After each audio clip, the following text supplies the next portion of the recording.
హాలిడేస్లో ఫ్రెండ్స్తో కలిసి న్యూయార్క్ ట్రిప్ వేసినాం. వెళ్ళగానే ఫెర్రీ మాట్లాడుకొని $49 పర్ హెడ్ మాట్లాడుకొని స్టాచ్యూ ఆఫ్ లిబర్టీ చూడడానికి వెళ్ళినాము.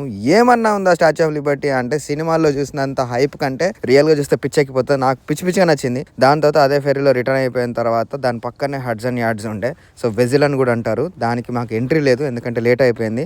సో మేము బయట నుంచే ఫోటోలు తీసుకొని మళ్ళీ ఆ హడ్సన్ యార్డ్స్ మాల్లో కొంచెం తిరిగి వచ్చేసిన తర్వాత అక్కడి నుంచి బ్రూక్లిన్ బ్రిడ్జ్కి వెళ్దాం అనుకున్నాం. కానీ ఎగ్జిట్ మిస్ అయిపోయి ఎక్స్చేంజ్ ప్లేస్కి వెళ్ళినాం. న్యూజెర్సీలో ఎక్స్చేంజ్ ప్లేస్లో కొంచెం టైం స్పెండ్ చేసిన తర్వాత బ్రూక్లిన్ బ్రిడ్జ్కి వెళ్ళాలి కాబట్టి వెళ్ళి డంబోలో కొంచెం ఫోటోలు దిగి ఇక సరిపోలేదు అన్నట్టు రూజ్వెల్ట్ ట్రామ్ ఎక్కినాము. అది $3 పర్ హెడ్. అది సిటీ వ్యూ మొత్తం నీకు పైనుంచి చూపిస్తుంది. దాని తర్వాత అదంతా అయిపోయింది. అప్పటికే 11:50 అవుతుందని మిడ్ నైట్ మూమెంట్ కోసం టైమ్ స్క్వేర్కి వెళ్ళినాం.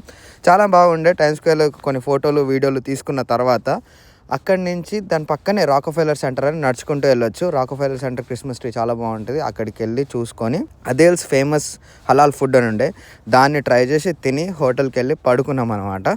సో మీరు కూడా వెళ్ళాలనుకుంటే ఇది ఫాలో అవ్వచ్చు, but try to make sure you carry cash all the time instead of cards.